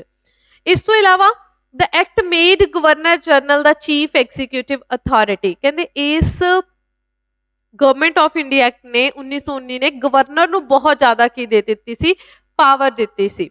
ਸੋ ਨੈਕਸਟ ਆਪਾਂ ਦੇਖਦੇ ਹਾਂ। ਸੋ ਇਹ ਸੀ ਗਵਰਨਮੈਂਟ ਆਫ ਇੰਡੀਆ ਐਕਟ 1919। ਜੇ ਐਗਜ਼ਾਮ ਪੁਆਇੰਟ ਆਫ ਵਿਊ ਨਾਲ ਦੇਖੋ ਤਾਂ ਤੁਸੀਂ ਕਿਹੜੀਆਂ ਚੀਜ਼ਾਂ ਯਾਦ ਰੱਖਣੀਆਂ, ਇੱਕ ਤਾਂ ਯਾਦ ਰੱਖੋ ਕਿ ਡਾਇਰਾਰਕੀ ਸਿਸਟਮ ਕਦੋਂ ਇੰਟਰੋਡਿਊਸ ਕੀਤਾ ਗਿਆ ਸੀ ਪ੍ਰੋਵਿੰਸਸ ਲੈਵਲ ਦੇ ਵਿੱਚ, ਤਾਂ ਆਨਸਰ ਹੋਏਗਾ ਗਵਰਨਮੈਂਟ ਆਫ ਇੰਡੀਆ ਐਕਟ 1919। ਇਸ ਤੋਂ ਇਲਾਵਾ ਬਾਈਕੈਮਰਲਿਜ਼ਮ ਦੀ ਗੱਲ ਕਦੋਂ ਕੀਤੀ ਗਈ ਸੀ, ਜੇ ਸਿੱਖ, ਕ੍ਰਿਸਚਨ, ਐਂਗਲੋ ਇੰਡੀਅਨ ਦੇ ਨੂੰ ਕਮਿਊਨਲ ਜੋ ਰਿਪਰੈਜ਼ੈਂਟੇਸ਼ਨ ਹੈ ਉਹ ਕਦੋਂ ਐਕਸਟੈਂਡ ਕੀਤੀ ਗਈ ਸੀ। ਇਹ ਚੀਜ਼ਾਂ ਐਗਜ਼ਾਮ ਪੁਆਇੰਟ ਆਫ ਵਿਊ ਨਾਲ ਇੰਪੋਰਟੈਂਟ ਹੈ। ਸੋ ਨੈਕਸਟ ਹੈ ਜੀ ਸਾਡੀ ਸਵਰਾਜ ਪਾਰਟੀ। ਇਹ ਮੈਂ ਆਲਰੇਡੀ ਤੁਹਾਨੂੰ ਕੱਲ ਵੀ ਦੱਸ ਚੁੱਕੀ ਸੀ ਕਿ ਸਵਰਾਜ ਪਾਰਟੀ ਕੀ ਸੀ, ਕਿਉਂ ਬਣੀ ਸੀ। ਆਪਾਂ ਪੜਿਆ ਸੀ ਕੱਲ ਨਾਨ ਕੋਆਪਰੇਸ਼ਨ ਮੂਵਮੈਂਟ ਬਾਰੇ ਕਿ ਨਾਨ ਕੋਆਪਰੇਸ਼ਨ ਮੂਵਮੈਂਟ ਜਨਵਰੀ 1921 ਦੇ ਵਿੱਚ ਸਟਾਰਟ ਕੀਤੀ ਗਈ ਸੀ ਤੇ 1922 ਦੇ ਵਿੱਚ ਜੋ ਨਾਨ ਕੋਆਪਰੇਸ਼ਨ ਮੂਵਮੈਂਟ ਸੀ ਉਸ ਨੂੰ ਵਾਪਿਸ ਲੈ ਲਿਆ ਗਿਆ ਸੀ, ਵਿਦਡਰਾ ਕਰ ਲਿਆ ਗਿਆ ਸੀ ਨਾਨ ਕੋਆਪਰੇਸ਼ਨ ਮੂਵਮੈਂਟ ਦਾ। ਜੋ ਨਾਨ ਕੋਆਪਰੇਸ਼ਨ ਮੂਵਮੈਂਟ ਸੀ ਉਹ ਇੱਕ ਮਾਸ ਮੂਵਮੈਂਟ ਸੀ ਜਿਸ ਦੇ ਨਾਲ ਇੰਡੀਆ ਦੇ ਹਰ ਇੱਕ ਕੋਨੇ ਦੇ ਵਿੱਚੋਂ ਲੋਕਾਂ ਨੇ ਪਾਰਟਿਸਿਪੇਟ ਕੀਤਾ ਸੀ ਆਪਣੀ ਫਰੀडम ਦੇ ਲਈ, ਜਿਸ ਕਰਕੇ ਇੰਡੀਆ ਦੇ ਕੁਝ ਐਸੇ ਇੰਡੀਅਨ ਨੈਸ਼ਨਲ ਕਾਂਗਰਸ ਦੇ ਕੁਝ ਐਸੇ ਪ੍ਰੋ ਚੇਂਜਰ ਲੀਡਰ ਸਨ, ਫਾਰ ਐਗਜ਼ਾਮਪਲ ਜਿਵੇਂ ਮੋਤੀ ਲਾਲ ਨਹਿਰੂ ਜਾਂ CR ਦਾਸ। ਉਹਨਾਂ ਨੇ ਗਾਂਧੀ ਜੀ ਨੂੰ ਕਿਹਾ ਕਿ ਇਹ ਮੂਵਮੈਂਟ ਬਹੁਤ ਚੰਗੇ ਤਰੀਕੇ ਦੇ ਨਾਲ ਸਪਰੈਡ ਹੋ ਚੁੱਕੀ ਹੈ ਇੰਡੀਆ ਦੇ ਵਿੱਚ, ਸੋ ਤੁਸੀਂ ਇਸ ਨੂੰ ਵਾਪਿਸ ਲੈਣ ਦੀ ਗਲਤੀ ਨਾ ਕਰੋ। ਬਟ ਗਾਂਧੀ ਜੀ ਨੇ ਜੋ ਚੌਰੀ ਚੌਰਾ ਦੇ ਵਿੱਚ ਕੇਸ ਹੋਇਆ ਸੀ 22 ਪੁਲਿਸਮੈਨ 4 ਔਰ 5 ਫੈਬਰਵਰੀ ਨੂੰ ਜਿੰਦਾ ਜਲਾ ਦਿੱਤੇ ਗਏ ਸਨ, ਉਸ ਇਨਸੀਡੈਂਟ ਕਰਕੇ ਗਾਂਧੀ ਜੀ ਨੇ ਉਸ ਮੂਵਮੈਂਟ ਨੂੰ ਕੀ ਕੀਤਾ ਸੀ, ਵਾਪਿਸ ਲੈ ਲਿਆ ਸੀ। ਬਟ ਕੁਝ ਪ੍ਰੋ ਚੇਂਜਰ ਸਨ ਜਿਵੇਂ ਮੋਤੀ ਲਾਲ ਨਹਿਰੂ ਤੇ CR ਦਾਸ, ਉਹਨਾਂ ਨੇ ਇਸ ਚੀਜ਼ ਲਈ ਗਾਂਧੀ ਜੀ ਦੇ ਅਗੇਂਸਟ ਸਨ, ਉਹਨਾਂ ਨੇ ਮਨਾ ਕੀਤਾ ਸੀ, ਜਿਸ ਕਰਕੇ ਉਹਨਾਂ ਨੇ ਆਪਣੀ ਇੱਕ ਨਵੀਂ ਪਾਰਟੀ ਬਣਾਈ ਸਵਰਾਜ ਪਾਰਟੀ। ਇਹ ਬਣਾਈ ਜੈਨ 1923। ਇਹ ਸੋ ਤੁਹਾਨੂੰ ਪਤਾ ਹੋਣਾ ਚਾਹੀਦਾ ਕਿ ਜੋ ਸਵਰਾਜ ਪਾਰਟੀ ਹੈ ਇਹ 1923 ਦੇ ਵਿੱਚ ਬਣੀ ਸੀ। ਕਿਹਨਾਂ ਨੇ ਬਣਾਈ ਸੀ? CR ਦਾਸ ਤੇ ਮੋਤੀ ਲਾਲ ਨਹਿਰੂ ਦੇ ਦੁਆਰਾ ਇਹ ਪਾਰਟੀ ਸੀ ਜੋ ਬਣਾਈ ਗਈ ਸੀ। ਸੋ ਇਸ ਦੇ ਵਿੱਚ ਗਾਂਧੀ ਜੀ ਨੇ ਇੱਕ ਗੱਲ ਕਹੀ ਸੀ ਕਿ ਹੁਣ ਤੁਸੀਂ ਐਵੇਂ ਨਹੀਂ ਕਰਨਾ ਕਿ ਤੁਸੀਂ ਆਪਣੀ ਪਾਰਟੀ ਇੱਕ ਸਵਰਾਜ ਪਾਰਟੀ ਬਣਾ ਰਹੇ ਹੋ, ਤਾਂ ਇੰਡੀਅਨ ਨੈਸ਼ਨਲ ਕਾਂਗਰਸ ਨੂੰ ਦੁਬਾਰਾ ਤੋਂ ਦੋ ਹਿੱਸਿਆਂ ਦੇ ਵਿੱਚ ਡਿਵਾਈਡ ਨਹੀਂ ਕਰਨਾ ਜਿਵੇਂ ਐਕਸਟ੍ਰੀਮਿਸਟ ਤੇ ਮੋਡਰੇਟ ਨੇ ਕੀਤਾ ਸੀ। ਸੋ ਇਸ ਚੀਜ਼ ਲਈ ਮੋਤੀ ਲਾਲ ਨਹਿਰੂ ਤੇ CR ਦਾਸ ਵੀ ਐਗਰੀ ਸਨ ਕਿ ਰਹਾਂਗੇ ਅਸੀਂ ਇੰਡੀਅਨ ਨੈਸ਼ਨਲ ਕਾਂਗਰਸ ਦੇ ਵਿੱਚ ਹੀ, ਬਟ ਇਹ ਇੰਡੀਅਨ ਨੈਸ਼ਨਲ ਕਾਂਗਰਸ ਦੇ ਵਿੱਚ ਰਹਿ ਕੇ ਹੀ ਆਪਣੀ ਸੋਚ ਦੇ ਅਕੋਰਡਿੰਗ ਕੰਮ ਕਰਨਗੇ, ਰਹੇਗੀ ਯੂਨਿਟੀ ਹੀ। ਠੀਕ ਹੈ ਜੀ। ਸੋ ਪਤਾ ਹੋਣਾ ਚਾਹੀਦਾ ਹੈ ਕਿ ਸਵਰਾਜ ਪਾਰਟੀ ਬਣੀ ਕਦੋਂ ਸੀ? 1923। ਕਿਹਨਾਂ ਦੇ ਦੁਆਰਾ ਬਣਾਈ ਗਈ ਸੀ? ਸੋ ਇਹ ਸਵਰਾਜ ਪਾਰਟੀ ਨੂੰ ਬਹੁਤ ਜ਼ਿਆਦਾ ਕੀ ਮਿਲੀ ਸੀ? ਪਪੂਲੈਰਿਟੀ ਮਿਲ ਗਈ ਸੀ, ਜਿਸ ਕਰਕੇ ਜਦੋਂ 1923 ਦੇ ਵਿੱਚ ਇਲੈਕਸ਼ਨਸ ਹੋਈਆਂ ਸੀ ਉਸ ਦੇ ਵਿੱਚ ਸਵਰਾਜ ਪਾਰਟੀ ਨੇ ਬਹੁਤ ਅੱਛੇ ਤਰੀਕੇ ਦੇ ਨਾਲ ਆਪਣੀ ਜਿਹੜੀ ਬਹੁਤ ਅੱਛੀਆਂ ਵੋਟਾਂ ਦੇ ਨਾਲ ਆਪਣੀ ਕੀ ਜਿੱਤ ਦਰਜ ਕੀਤੀ ਸੀ। Gandhi ji and both pro-changers and the no-changers realized the importance of putting up united front in order to get reforms from government। ਹੁਣ ਮੈਂ ਤੁਹਾਨੂੰ ਦੱਸਿਆ ਕਿ ਗਾਂਧੀ ਜੀ ਕੀ ਸਨ? ਗਾਂਧੀ ਜੀ ਨੇ ਨਾਨ ਕੋਆਪਰੇਸ਼ਨ ਮੂਵਮੈਂਟ ਨੂੰ ਵਿਦਡਰਾ ਕਰ ਲਿਆ ਸੀ ਤੇ ਜਿਹੜੇ ਪ੍ਰੋ ਚੇਂਜਰ ਸਨ ਜਿਵੇਂ ਮੋਤੀ ਲਾਲ ਨਹਿਰੂ ਹੋ ਗਏ, CR ਦਾਸ, ਤੇ ਉਸ ਤੋਂ ਇਲਾਵਾ ਉਹ ਨੋ ਚੇਂਜਰਸ ਜਿਹੜੇ ਗਾਂਧੀ ਜੀ ਨੂੰ ਸਪੋਰਟ ਕਰ ਰਹੇ ਸਨ। ਸੋ ਦੋ ਤਰੀਕੇ ਦੇ ਲੋਕ ਹੋ ਗਏ, ਬਟ ਇਹਨਾਂ ਦੋਨਾਂ ਨੂੰ ਹੀ ਇਹ ਪਤਾ ਸੀ ਕਿ ਜੇ ਯੂਨਿਟੀ ਇਕੱਠਤਾ ਦੇ ਵਿੱਚ ਕਿੰਨੀ ਪਾਵਰ ਹੈ, ਜੇ ਅਸੀਂ ਯੂਨਾਈਟ ਰਹਾਂਗੇ ਤਾਂ ਹੀ ਅਸੀਂ ਗਵਰਨਮੈਂਟ ਤੋਂ ਆਜ਼ਾਦੀ ਲੈ ਸਕਦੇ ਆ। ਸੋ ਦੈਟਸ ਵਾਈ ਇਹਨਾਂ ਨੇ ਡਿਸਾਈਡ ਕੀਤਾ ਸੀ ਕਿ ਬੇਸ਼ੱਕ ਅਸੀਂ ਸਵਰਾਜ ਪਾਰਟੀ ਬਣਾ ਰਹੇ ਹਾਂ, ਪ੍ਰੋ ਚੇਂਜਰ ਤੇ ਨੋ ਚੇਂਜਰ ਅਸੀਂ ਬਣ ਰਹੇ ਹਾਂ, ਬਟ ਅਸੀਂ ਰਹਾਂਗੇ ਕਿ ਇਕੱਠੇ ਹੀ ਯੂਨਾਈਟ ਹੋ ਕੇ ਰਹਾਂਗੇ। So it was decided that Swarajist would contest elections as separate group within Congress party। ਸੋ ਉੱਥੇ ਉਹਨਾਂ ਨੇ ਡਿਸਾਈਡ ਕੀਤਾ ਸੀ ਕਿ ਸਵਰਾਜ ਪਾਰਟੀ ਆਪਣੀ ਅਲੱਗ ਤੋਂ ਇਲੈਕਸ਼ਨਸ ਲੜੇਗੀ, ਬਟ ਕਿਸ ਦੇ ਵਿੱਚ ਹੀ? ਇੰਡੀਅਨ ਨੈਸ਼ਨਲ ਕਾਂਗਰਸ ਦੇ ਵਿੱਚ ਇੱਕ ਨਵਾਂ ਗਰੁੱਪ ਬਣਾ ਕੇ। ਸੋ ਉਹਨਾਂ ਨੇ ਇਲੈਕਸ਼ਨਸ ਲੜੀਆਂ ਜਿਸ ਦੇ ਵਿੱਚੋਂ 42 ਸੀਟਸ ਜਿੱਤੀਆਂ ਸਵਰਾਜ ਪਾਰਟੀ ਨੇ 104 ਸੀਟਾਂ ਦੇ ਵਿੱਚੋਂ। ਸੋ ਅੱਛੀ ਇੱਕ ਜਿੱਤ ਸੀ ਜੋ ਦਰਜ ਕਰਵਾਈ ਗਈ ਸੀ। ਕਹਿੰਦੇ Moti Lal Nehru become leader of the party and Swarajist. ਜਦੋਂ ਇਲੈਕਸ਼ਨਸ ਲੜਾਈਆਂ ਗਈਆਂ ਤਾਂ ਬਹੁਤ ਅੱਛੀ ਇੱਕ ਜਿੱਤ ਪ੍ਰਾਪਤ ਕੀਤੀ ਸਵਰਾਜ ਪਾਰਟੀ ਨੇ, ਜਿਸ ਦੇ ਵਿੱਚ ਮੋਤੀ ਲਾਲ ਨਹਿਰੂ ਲੀਡਰ ਬਣੇ ਸਨ ਪਾਰਟੀ ਦੇ। ਜੋ ਵੱਲਭ ਭਾਈ ਪਟੇਲ ਸਨ ਉਹ speaker of the central legislative assembly ਬਣੇ ਸਨ 1925 ਦੇ ਵਿੱਚ। ਵੇਅਰ ਇਨ ਬੰਗਾਲ ਪਾਰਟੀ ਵਾਸ ਹੈਡਡ ਬਾਈ CR ਦਾਸ। ਕਹਿੰਦੇ ਜਿਹੜੀ ਬੰਗਾਲ ਪਾਰਟੀ ਸੀ ਉਹ CR ਦਾਸ ਜੀ ਦੇ ਦੁਆਰਾ ਹੈਡ ਕੀਤੀ ਗਈ। ਜੋ ਇਲੈਕਸ਼ਨਸ ਕਰਵਾਈਆਂ ਗਈਆਂ ਸਨ ਉਸ ਦੇ ਵਿੱਚ ਜੋ ਸਵਰਾਜ ਪਾਰਟੀ ਨੇ ਇੱਕ ਅੱਛੀ ਜਿੱਤ ਹਾਸਿਲ ਕੀਤੀ ਸੀ, ਜਿਸ ਦੇ ਨਾਲ ਜੋ ਮੋਤੀ ਲਾਲ ਨਹਿਰੂ ਨੇ ਉਹ ਪਾਰਟੀ ਦੇ ਕੀ ਬਣ ਗਏ ਸਨ? ਹੈਡ ਬਣ ਗਏ ਸਨ। ਵੱਲਭ ਭਾਈ ਪਟੇਲ ਪ੍ਰੈਸੀਡੈਂਟ ਬਣੇ ਸਨ ਤੇ CR ਦਾਸ ਜੀ ਨੂੰ ਬੰਗਾਲ ਪਾਰਟੀ ਦਾ ਹੈਡ ਬਣਾ ਦਿੱਤਾ ਗਿਆ ਸੀ। ਇਸ ਤੋਂ ਬਾਅਦ ਜੋ ਸਵਰਾਜ ਪਾਰਟੀ ਨੇ ਸੱਤਾ ਦੇ ਵਿੱਚ ਆ ਕੇ ਬਹੁਤ ਸਾਰੀਆਂ ਚੇਂਜਸ ਕੀਤੀਆਂ ਸਨ, ਅੱਛੀਆਂ ਚੇਂਜਸ ਕੀਤੀਆਂ ਸਨ। ਕੀ? ਇੱਕ ਤਾਂ ਇਹਨਾਂ ਨੇ ਜਿਹੜੇ ਬ੍ਰਿਟਿਸ਼ਰਸ ਵੱਲੋਂ ਰੈਜ਼ੋਲੂਸ਼ਨ ਪਾਸ ਕੀਤੇ ਗਏ ਸਨ ਉਹਨਾਂ ਨੂੰ ਕੀ ਕਰਤਾ ਸੀ? ਖਤਮ ਕੀਤਾ ਸੀ। ਕਹਿੰਦੇ it demand setting up responsible government in India with the necessary changes in government of India act 1919। ਕਹਿੰਦੇ ਸਭ ਤੋਂ ਪਹਿਲਾਂ ਇਹਨਾਂ ਨੇ ਕਿਹੜਾ ਕੰਮ ਕੀਤਾ? ਸਵਰਾਜ ਪਾਰਟੀ ਨੇ ਇਹ ਮੰਗ ਕੀਤੀ ਕਿ ਇੰਡੀਆ ਦੇ ਵਿੱਚ ਇੱਕ ਰਿਸਪੌਂਸਿਬਲ ਗਵਰਨਮੈਂਟ ਚਾਹੀਦੀ ਹੈ। ਕਿਸ ਦੇ ਨਾਲ? ਕਿ ਗਵਰਨਮੈਂਟ ਆਫ ਇੰਡੀਆ ਐਕਟ 1919 ਦੇ ਵਿੱਚ ਕੁਝ ਚੇਂਜਸ ਕਰਕੇ ਸਾਨੂੰ ਇੰਡੀਆ ਦੇ ਵਿੱਚ ਇੱਕ ਰਿਸਪੌਂਸਿਬਲ ਗਵਰਨਮੈਂਟ ਚਾਹੀਦੀ ਹੈ, ਸਰਕਾਰ ਚਾਹੀਦੀ ਹੈ। ਇਸ ਤੋਂ ਇਲਾਵਾ ਜਿਹੜੇ ਵੀ ਰਿਪਰੈਸਿਵ ਇੰਡੀਅਨਸ ਨੂੰ ਸਪਰੈਸ ਕਰਨ ਵਾਲੇ ਜਿਨੇ ਰੈਜ਼ੋਲੂਸ਼ਨ ਪਾਸ ਕੀਤੇ ਗਏ ਸੀ ਬ੍ਰਿਟਿਸ਼ ਸਰਕਾਰ ਨੂੰ, ਉਸ ਨੂੰ ਖਤਮ ਕੀਤਾ ਸੀ, ਬਾਈਕਾਟ ਕੀਤਾ ਸੀ ਸਵਰਾਜ ਪਾਰਟੀ ਦਾ। ਬਟ ਇਸ ਦੇ ਵਿਚਕਾਰ ਹੀ CR ਦਾਸ ਜੀ ਦੀ ਜੂਨ 1925 ਦੇ ਵਿੱਚ ਡੈਥ ਹੋ ਜਾਂਦੀ ਹੈ, ਜਿਸ ਕਰਕੇ ਹੌਲੀ-ਹੌਲੀ ਸਵਰਾਜ ਪਾਰਟੀ ਦਾ ਡਿਕਲਾਈਨ ਹੋਣਾ ਸਟਾਰਟ ਹੋ ਗਿਆ ਸੀ ਤੇ 1926 ਵਾਲੇ ਇਲੈਕਸ਼ਨਸ ਦੇ ਵਿੱਚ ਸਵਰਾਜ ਪਾਰਟੀ ਨੇ ਕੁਝ ਅੱਛੀ ਪਰਫਾਰਮੈਂਸ ਨਹੀਂ ਸੀ ਦਿਖਾਈ। ਉਸ ਤੋਂ ਬਾਅਦ ਆਂਦਾ ਜੀ ਸਾਡਾ ਬਰਡੌਲੀ ਸੱਤਿਆਗ੍ਰਹਿ। ਸਭ ਤੋਂ ਪਹਿਲਾਂ ਆਪਾਂ ਮਹਾਤਮਾ ਗਾਂਧੀ ਦਾ ਸੱਤਿਆਗ੍ਰਹਿ ਦੇਖਿਆ ਸੀ, ਚੰਪਾਰਨ ਸੱਤਿਆਗ੍ਰਹਿ, ਉਸ ਤੋਂ ਬਾਅਦ ਅਹਿਮਦਾਬਾਦ ਮਿਲ ਸਟ੍ਰਾਈਕ ਤੇ ਦੈਨ ਖੇੜਾ ਸੱਤਿਆਗ੍ਰਹਿ। ਉਸੇ ਤਰੀਕੇ ਦੇ ਨਾਲ 1928 ਦੇ ਵਿੱਚ ਇੱਕ ਸੱਤਿਆਗ੍ਰਹਿ ਹੋਇਆ ਸੀ, ਕਿਹੜਾ ਸੀ? ਬਰਡੌਲੀ ਸੱਤਿਆਗ੍ਰਹਿ। ਸੋ ਬਰਡੌਲੀ ਸੱਤਿਆਗ੍ਰਹਿ ਦੇ ਵਿੱਚ ਹੋਇਆ ਕੀ ਸੀ ਕਿ ਜੋ ਸਾਡੇ ਬ੍ਰਿਟਿਸ਼ ਸਰਕਾਰ ਸੀ ਉਹਨਾਂ ਨੇ ਬਡੌਲੀ ਦੇ ਵਿੱਚ ਜੋ ਰੈਵਨਿਊ ਸੀ, ਜੋ ਟੈਕਸ ਕਲੈਕਟ ਕਰਦੇ ਸਨ, ਉਸਨੂੰ 22% ਉਹਦਾ ਕੀ ਕਰਤਾ ਸੀ, ਉਹਨੂੰ ਇਨਕਰੀਜ਼ ਕਰਤਾ ਸੀ 1927 ਦੇ ਵਿੱਚ। ਜਿਸ ਦਾ ਆਮ ਲੋਕਾਂ ਨੇ ਕੀ ਕੀਤਾ ਸੀ, ਬਡੌਲੀ ਦੇ ਲੋਕਾਂ ਨੇ ਵਿਰੋਧ ਕੀਤਾ ਸੀ ਤੇ ਉੱਥੇ ਗਾਂਧੀ ਜੀ ਨੂੰ ਕਿਹਾ ਸੀ ਕਿ ਸੱਤਿਆਗ੍ਰਹਿ ਕਰਨ। ਤਾਂ ਗਾਂਧੀ ਜੀ ਦੇ ਬਿਹਾਫ ਦੇ ਉੱਤੇ ਬਡੌਲੀ ਦੇ ਵਿੱਚ ਸਰਦਾਰ ਵੱਲਭ ਭਾਈ ਪਟੇਲ ਜੀ ਨੇ ਕੀ ਕੀਤਾ ਸੀ, ਇਸ ਦੇ ਅਗੇਂਸਟ ਇੱਕ ਸੱਤਿਆਗ੍ਰਹਿ ਕੀਤਾ ਸੀ under the guidance of Gandhi ji. ਤੇ ਜੋ ਸੱਤਿਆਗ੍ਰਹਿ ਸਕਸੈਸਫੁਲ ਹੋਇਆ ਸੀ ਤੇ ਇਸ ਜੋ ਵੱਧ ਰਹੀ ਇਨਕਰੀਜ਼ ਨੂੰ ਕੀ ਹੈ, ਖਤਮ ਕਰਤਾ ਸੀ। The spectacular success rate cut confiscated land return proved Gandhi's point that satyagraha was more effective than constitutional methods. ਸੋ ਇਹ ਵੀ ਜੋ ਇਸ ਸਰਦਾਰ ਵੱਲਭ ਭਾਈ ਪਟੇਲ ਜੀ ਨੇ ਜਦੋਂ ਅੰਡਰ ਗਾਈਡੈਂਸ ਆਫ ਗਾਂਧੀ ਜੀ ਇਹ ਸੱਤਿਆਗ੍ਰਹਿ ਕੀਤਾ ਕਿ ਇਹ ਜਿਹੜੀ ਤੁਸੀਂ ਟੈਕਸ ਨੂੰ 22% ਵਧਾਉਣਾ ਚਾਹੁੰਦੇ, ਨਹੀਂ ਵਧਾਉਣਾ ਚਾਹੀਦਾ, ਤੇ ਜਿਹੜੀ ਤੁਸੀਂ ਕਨਫਿਸਕੇਟ ਕੀਤੀ ਹੈ ਫਾਰਮਰਸ ਦੀ ਜ਼ਮੀਨ, ਉਹਨਾਂ ਨੂੰ ਵਾਪਿਸ ਕੀਤਾ ਜਾਵੇ। ਤਾਂ ਇਹ ਵੀ ਜੋ ਸੱਤਿਆਗ੍ਰਹਿ ਸੀ ਇਹ ਸਕਸੈਸਫੁਲ ਹੋਇਆ ਤੇ ਇਹੀ ਸੱਤਿਆਗ੍ਰਹਿ ਸੀ ਜਿੱਥੇ ਵੱਲਭ ਭਾਈ ਪਟੇਲ ਜੀ ਨੂੰ ਸਰਦਾਰ ਦਾ ਟਾਈਟਲ ਦਿੱਤਾ ਗਿਆ ਸੀ ਉੱਥੋਂ ਦੀਆਂ ਲੇਡੀਜ਼ ਵੱਲੋਂ। ਤੇ ਇਸ ਤੋਂ ਇਲਾਵਾ ਇਹ ਸੱਤਿਆਗ੍ਰਹਿ ਨੇ ਇਹ ਪੁਆਇੰਟ ਨੂੰ ਸਿੱਧ ਕੀਤਾ ਕਿ ਜੋ ਮਹਾਤਮਾ ਗਾਂਧੀ ਦੀ ਟੈਕਨੀਕ ਸੀ ਸੱਤਿਆਗ੍ਰਹਿ, ਇਹ ਜ਼ਿਆਦਾ ਇਫੈਕਟਿਵ ਸੀ ਕਿਸੇ ਵੀ ਤਰੀਕੇ ਦੇ ਕਨਸਟੀਟਿਊਸ਼ਨਲ ਮੈਥਡਸ ਨਾਲੋਂ। ਸੋ ਇਹ ਸੱਤਿਆਗ੍ਰਹਿ ਹੋ ਗਿਆ। ਨੈਕਸਟ ਆ ਜਾਂਦਾ ਸਾਡਾ ਸਾਈਮਨ ਕਮਿਸ਼ਨ, ਜੋ ਆਲਰੇਡੀ ਆਪਾਂ ਥੋੜਾ ਬਹੁਤਾ ਕਰ ਚੁੱਕੇ ਆ। ਡਿਸਾਈਡ ਜਦੋਂ ਗਵਰਨਮੈਂਟ ਆਫ ਇੰਡੀਆ ਐਕਟ 1919 ਆਇਆ ਸੀ, ਉਸੇ ਟਾਈਮ ਇਹ ਚੀਜ਼ ਵੀ ਡਿਸਾਈਡ ਕੀਤੀ ਗਈ ਸੀ ਕਿ ਇਨ ਕੇਸ ਅਸੀਂ ਇਸ ਗਵਰਨਮੈਂਟ ਆਫ ਇੰਡੀਆ ਐਕਟ 1919 ਦੇ ਵਿੱਚ ਅਗਰ ਅਸੀਂ ਕੋਈ ਚੇਂਜਿਸ ਕਰਨੀਆਂ ਨੇ ਤਾਂ ਅਸੀਂ 10 ਸਾਲਾਂ ਬਾਅਦ ਇੱਕ ਹੋਰ ਐਕਟ ਜਾਂ ਇੱਕ ਹੋਰ ਕੋਈ ਪ੍ਰੋਵੀਜ਼ਨ ਲੈ ਕੇ ਆਵਾਂਗੇ। ਸੋ ਜਦੋਂ ਗਵਰਨਮੈਂਟ ਆਫ ਇੰਡੀਆ ਐਕਟ 1919 ਦਾ ਜ਼ਿਆਦਾ ਹੀ ਵਿਰੋਧ ਕੀਤਾ ਜਾਣ ਲੱਗਿਆ ਤਾਂ ਉਸ ਤੋਂ ਬਾਅਦ ਬ੍ਰਿਟਿਸ਼ ਸਰਕਾਰ ਨੇ ਪਹਿਲਾਂ ਹੀ ਡਿਸਾਈਡ ਕਰ ਲਿਆ ਕਿ ਅਸੀਂ ਇੱਕ ਕਮਿਸ਼ਨ ਲੈ ਕੇ ਆਵਾਂਗੇ ਜਿਸ ਦਾ ਨਾਮ ਉਹਨਾਂ ਨੇ ਰੱਖਿਆ ਸਾਈਮਨ ਕਮਿਸ਼ਨ। ਸੋ ਸਾਈਮਨ ਕਮਿਸ਼ਨ ਇੰਡੀਆ ਦੇ ਵਿੱਚ ਕਿਸ ਲਈ ਆ ਰਿਹਾ ਸੀ, ਗਵਰਨਮੈਂਟ ਆਫ ਇੰਡੀਆ ਐਕਟ 1919 ਦੇ ਵਿੱਚ ਕੁਛ ਕੁ ਕਨਸਟੀਟਿਊਸ਼ਨਲ ਰਿਫਾਰਮਸ ਕਰਨ ਦੇ ਲਈ, ਚੇਂਜਿਸ ਕਰਨ ਦੇ ਲਈ।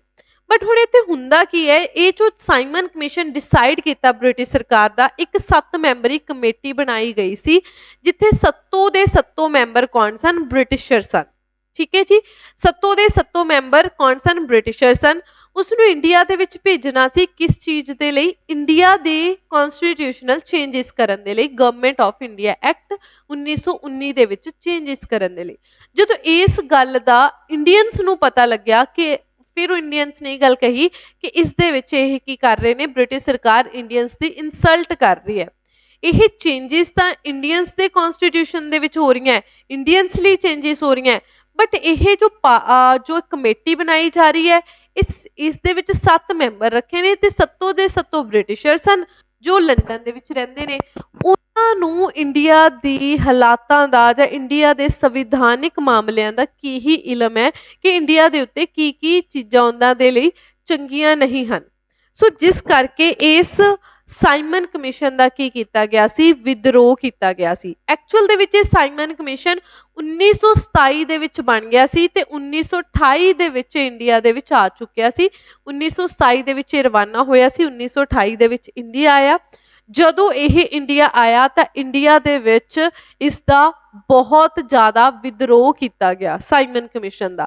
ਗੋ ਬੈਕ ਸਾਈਮਨ ਦੇ ਨਾਅਰੇ ਲਗਾਏ ਗਏ ਤੇ ਇੰਡੀਆ ਦੇ ਲੋਕਾਂ ਨੇ ਸਾਈਮਨ ਕਮਿਸ਼ਨ ਦਾ ਕਾਲੇ ਝੰਡਿਆਂ ਦੇ ਨਾਲ ਕੀ ਕੀਤਾ ਸੀ, ਸਵਾਗਤ ਕੀਤਾ ਸੀ ਕਿ ਇਹ ਗੋ ਸਾਈਮਨ ਬੈਕ ਦੇ ਨਾਅਰੇ ਲਗਾਏ ਗਏ ਸਨ ਕਿ ਇਸ ਕਮਿਸ਼ਨ ਨੂੰ ਵਾਪਿਸ ਲਿਆ ਕੇ ਜਾਇਆ ਜਾਵੇ ਕਿਉਂਕਿ ਇਹ ਸੱਤੋਂ ਦੇ ਸੱਤੋਂ ਮੈਂਬਰ ਕੌਣ ਨੇ, ਬ੍ਰਿਟਿਸ਼ਰਸ ਨੇ, ਇਹਨਾਂ ਦੇ ਵਿੱਚ ਇੱਕ ਵੀ ਮੈਂਬਰ ਇੰਡੀਅਨ ਨਹੀਂ ਹੈ। ਸੋ ਇਹ ਸਭ ਬਹੁਤ ਜ਼ਿਆਦਾ ਵਿਦਰੋਹ ਕੀਤਾ ਗਿਆ ਜਿਸ ਦੇ ਵਿੱਚ ਇੱਕ ਇਨਸੀਡੈਂਟ ਵੀ ਹੋਇਆ ਕਿ ਇਸ ਦੇ ਵਿਦਰੋਹ ਦੇ ਵਿੱਚ ਲਾਠੀ ਚਾਰਜ ਦਾ ਜਦੋਂ ਹੁਕਮ ਦਿੱਤਾ ਗਿਆ ਤਾਂ ਉਸ ਲਾਠੀ ਚਾਰਜ ਦੇ ਵਿੱਚ ਲਾਲਾ ਲਾਜਪਤ ਰਾਏ ਜੀ ਕੀ ਹੋ ਗਏ ਸਨ, ਇੰਜਰ ਹੋ ਗਏ ਸਨ ਨਵੰਬਰ ਦੇ ਵਿੱਚ, ਤੇ ਅਕਤੂਬਰ ਦੇ ਵਿੱਚ ਉਹ ਇੰਜਰ ਹੋ ਗਏ ਸਨ ਤੇ 17-18 ਨਵੰਬਰ ਨੂੰ ਉਹਨਾਂ ਦੀ ਕੀ ਹੋ ਗਈ ਸੀ, ਡੈਥ ਹੋ ਗਈ ਸੀ ਲਾਲਾ ਲਾਜਪਤ ਰਾਏ ਦੀ। ਸੋ ਸਾਂਡਰਸ ਦੇ ਕਹਿਣ ਦੇ ਉੱਤੇ ਲਾਠੀ ਚਾਰਜ ਕੀਤਾ ਗਿਆ ਸੀ ਜਿਸ ਦਾ ਬਦਲਾ ਸ਼ਹੀਦ ਭਗਤ ਸਿੰਘ ਜੀ ਨੇ ਸਾਂਡਰਸ ਨੂੰ ਗੋਲੀ ਮਾਰ ਕੇ ਲਿਆ ਸੀ। ਸੋ ਸਾਈਮਨ ਕਮਿਸ਼ਨ ਹੁਣ ਆ ਤਾਂ ਇੰਡੀਆ ਦੇ ਵਿੱਚ ਗਿਆ ਸੀ, ਬਟ ਜਦੋਂ ਉਹਦਾ ਸਵਾਗਤ ਨਹੀਂ ਕੀਤਾ ਗਿਆ ਤਾਂ ਬ੍ਰਿਟਿਸ਼ਰਸ ਕਹਿੰਦੇ ਚਲੋ ਠੀਕ ਹੈ, ਆਪਾਂ ਤੁਹਾਡੀ ਮੰਨਦੇ ਹਾਂ, ਅਗਰ ਤੁਸੀਂ ਸਾਡੇ ਤੋਂ ਆਪਣੀਆਂ ਕਨਸਟੀਟਿਊਸ਼ਨਲ ਚੇਂਜਸ ਨਹੀਂ ਕਰਵਾਉਣਾ ਚਾਹੁੰਦੇ ਤਾਂ ਤੁਸੀਂ ਆਪਣਾ ਕੋਈ ਐਵੇਂ ਦਾ ਕਨਸਟੀਟਿਊਸ਼ਨ ਬਣਾ ਕੇ ਪੇਸ਼ ਕਰੋ ਜਿਸ ਦੇ ਨਾਲ ਤੁਸੀਂ ਪੂਰੇ ਦੇ ਪੂਰੇ ਇੰਡੀਅਨਸ ਕੀ ਕਰੋ, ਐਗਰੀ ਕਰੋ, ਦੈਨ ਅਸੀਂ ਤੁਹਾਡੀ ਰਿਪੋਰਟ ਨੂੰ ਹੀ ਕੀ ਕਰਾਂਗੇ, ਸਿਲੈਕਟ ਕਰਾਂਗੇ। ਬ੍ਰਿਟਿਸ਼ਰਸ ਦੇ ਇਸ ਚੈਲੰਜ ਨੂੰ ਐਕਸੈਪਟ ਕੀਤਾ ਗਿਆ ਮੋਤੀ ਲਾਲ ਨਹਿਰੂ ਦੇ ਦੁਆਰਾ, ਨਹਿਰੂ ਜੀ ਦੇ ਫਾਦਰ ਮੋਤੀ ਲਾਲ ਨਹਿਰੂ ਦੇ ਦੁਆਰਾ ਐਕਸੈਪਟ ਕੀਤਾ ਗਿਆ ਇਸ ਚੈਲੰਜ ਨੂੰ, ਤੇ ਉਹਨਾਂ ਨੇ ਕੀ ਕੀਤਾ, ਇੱਕ ਨਹਿਰੂ ਰਿਪੋਰਟ ਸਬਮਿਟ ਕਰਵਾਈ 1928 ਦੇ ਵਿੱਚ, ਜਿਹਨੂੰ ਆਪਾਂ ਕੱਲ ਡਿਸਕਸ ਕਰਾਂਗੇ। ਤੇ ਜਦੋਂ ਨਹਿਰੂ ਰਿਪੋਰਟ ਜੋ ਸਬਮਿਟ ਕਰਵਾਈ ਉਹ ਮੁਸਲਿਮ ਲੀਗ ਨੂੰ ਪਸੰਦ ਨਹੀਂ ਆਈ, ਤਾਂ ਜਿਸ ਕਰਕੇ ਜਿਨ੍ਹਾਂ ਨੇ ਆਪਣੀ ਰਿਪੋਰਟ ਸਬਮਿਟ ਕਰਵਾਈ ਜਿਸ ਦੇ ਵਿੱਚ ਉਸਨੇ 14 ਪੁਆਇੰਟਸ ਦਿੱਤੇ ਸਨ, ਉਹ ਇੰਡੀਅਨ ਨੈਸ਼ਨਲ ਕਾਂਗਰਸ ਨੂੰ ਪਸੰਦ ਨਹੀਂ ਆਈ। ਸੋ ਹੋਇਆ ਕੀ ਕਿ ਇੰਡੀਆ ਨੇ ਫਿਰ ਇੱਥੇ ਬੇਵਕੂਫੀ ਦਿਖਾ ਕੇ ਤਾਂ ਦੋਨੋਂ ਹੀ ਇੱਕ ਦੂਜੇ ਦੀ ਚੀਜ਼ ਨਾਲ, ਨਾ ਮੁਸਲਿਮ ਲੀਗ ਇੰਡੀਅਨ ਨੈਸ਼ਨਲ ਕਾਂਗਰਸ ਨਾਲ ਐਗਰੀ ਕਰ ਰਹੀ ਸੀ, ਨਾ ਇੰਡੀਅਨ ਨੈਸ਼ਨਲ ਕਾਂਗਰਸ ਮੁਸਲਿਮ ਲੀਗ ਨਾਲ ਐਗਰੀ ਕਰ ਰਹੀ ਸੀ। ਤਾਂ ਬ੍ਰਿਟਿਸ਼ ਸਰਕਾਰ ਨੇ ਕਿਹਾ ਵੀ ਜਦੋਂ ਤੁਹਾਡੀ ਆਪਸ ਦੇ ਵਿੱਚ ਹੀ ਤੁਸੀਂ ਆਪਣੇ ਪੁਆਇੰਟ ਆਫ ਵਿਊ ਨਾਲ ਐਗਰੀ ਨਹੀਂ ਕਰਦੇ ਤਾਂ ਤੁਹਾਨੂੰ ਸਾਡੀ ਮੰਨਣੀ ਹੀ ਪੈਣੀ ਹੈ, ਜਿਸ ਕਰਕੇ ਉਹਨਾਂ ਨੇ ਸਾਈਮਨ ਕਮਿਸ਼ਨ ਦੀ ਜੋ ਰਿਪੋਰਟ ਹੈ ਉਹ 1929 ਦੇ ਵਿੱਚ ਕੀ ਕਰਦੀ ਸੀ, ਪਬਲਿਕ ਕਰਦੀ ਸੀ। ਸੋ ਬਾਕੀ ਦਾ ਜੋ ਆਪਾਂ ਸਿਸਟਮ ਹੈ ਉਹ ਸੋ ਇੱਥੇ ਦੇਖਦੇ ਆ ਰਿਸਪੌਂਸ ਆਫ ਪੋਲੀਟੀਕਲ ਆਰਗੇਨਾਈਜੇਸ਼ਨ, ਕਿ ਸਾਈਮਨ ਕਮਿਸ਼ਨ ਦੇ ਲਈ ਪੋਲੀਟੀਕਲ ਪਾਰਟੀਜ਼ ਨੇ ਕੀ ਕੀ ਰਿਸਪੌਂਸ ਦਿੱਤਾ ਸੀ। ਦੇਖੋ ਮੈਂ ਆਲਰੇਡੀ ਦੱਸ ਚੁੱਕੀ ਹਾਂ ਕਿ ਦੇਖੋ ਇੰਡੀਅਨ ਨੈਸ਼ਨਲ ਕਾਂਗਰਸ ਤੇ ਇੰਡੀਅਨ ਨੈਸ਼ਨਲ ਕਾਂਗਰਸ ਨੇ ਤਾਂ ਪਹਿਲਾਂ ਹੀ ਕਹਿਤਾ ਸੀ 1927 ਦੇ ਵਿੱਚ ਕਿ ਸਾਈਮਨ ਕਮਿਸ਼ਨ ਦਾ ਕੀ ਕੀਤਾ ਜਾਏਗਾ, ਬਾਈਕਾਟ ਕਰ ਦਿੱਤਾ ਜਾਏਗਾ। ਮਦਰਾਸ ਸੈਸ਼ਨ ਦੇ ਵਿੱਚ ਕਿਹਾ ਇੰਡੀਅਨ ਨੈਸ਼ਨਲ ਕਾਂਗਰਸ ਨੇ ਕਿ ਸਾਈਮਨ ਕਮਿਸ਼ਨ ਦਾ ਬਾਈਕਾਟ ਕਰ ਦਿੱਤਾ ਜਾਏਗਾ। ਇਸ ਤੋਂ ਇਲਾਵਾ ਜਿਵੇਂ ਮੁਸਲਿਮ ਲੀਗ, ਲਿਬਰਲ ਪਾਰਟੀ ਤੇ ਹਿੰਦੂ ਮਹਾਸਭਾ ਨੇ ਵੀ ਸਪੋਰਟ ਹੀ ਕੀਤਾ ਸੀ ਇੰਡੀਅਨ ਨੈਸ਼ਨਲ ਕਾਂਗਰਸ ਨੂੰ ਸਾਈਮਨ ਕਮਿਸ਼ਨ ਦਾ ਵਿਦਰੋਹ ਕਰਨ ਦੇ ਲਈ।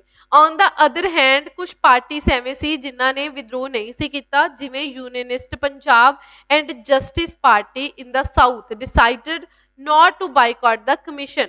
ਸੋ ਇਹ ਐਗਜ਼ਾਮ ਦੇ ਵਿੱਚ ਪੁੱਛਿਆ ਜਾਏਗਾ ਕਿ ਕਿਹੜੀਆਂ ਪਾਰਟੀ ਸਨ ਜਿਨ੍ਹਾਂ ਨੇ ਕੀ ਨਹੀਂ ਸੀ ਕੀਤਾ, ਬਾਈਕਾਟ ਨਹੀਂ ਸੀ ਕੀਤਾ ਸਾਈਮਨ ਕਮਿਸ਼ਨ ਦਾ। that was Unionist Party of Punjab ਤੇ ਜਸਟਿਸ ਪਾਰਟੀ ਇਨ ਸਾਊਥ ਦੇ ਵਿੱਚ। ਸੋ ਉਹਨਾਂ ਨੇ ਕੀ ਨਹੀਂ ਸੀ ਕੀਤਾ, ਐਕਸੈਪਟ ਬਾਈਕਾਟ ਨਹੀਂ ਸੀ ਕੀਤਾ। ਉਸ ਤੋਂ ਬਾਅਦ ਇਹਨਾਂ ਨੇ ਉਹੀ ਕੰਡੀਸ਼ਨ ਰੱਖੀ ਸੀ ਕਿ ਸਾਈਮਨ ਅਗਰ ਤੁਸੀਂ ਸਾਡੀ ਰਿਪੋਰਟ ਨਹੀਂ ਮੰਨਣਾ ਚਾਹੁੰਦੇ ਤਾਂ ਆਪਣੀ ਕੋਈ ਸਾਂਝੀ ਇੱਕ ਕਨਸਟੀਟਿਊਸ਼ਨਲ ਬਣਾ ਕੇ ਸਾਨੂੰ ਦਵੋ, ਬਟ ਉਸ ਦੇ ਵਿੱਚ ਵੀ ਉਹ ਫੇਲ ਹੋ ਗਏ ਸਨ, ਜਿਸ ਨੂੰ ਆਪਾਂ ਕੱਲ ਡਿਸਕਸ ਕਰਾਂਗੇ। ਹੋਪਫੁਲੀ ਤੁਹਾਨੂੰ ਅੱਜ ਦਾ ਲੈਕਚਰ ਪਸੰਦ ਆਇਆ ਹੋਵੇਗਾ ਤੇ ਸਮਝ ਵੀ ਆਇਆ ਹੋਵੇਗਾ। ਸੋ ਮਿਲਦੇ ਹਾਂ ਨੈਕਸਟ ਲੈਕਚਰ ਦੇ ਵਿੱਚ।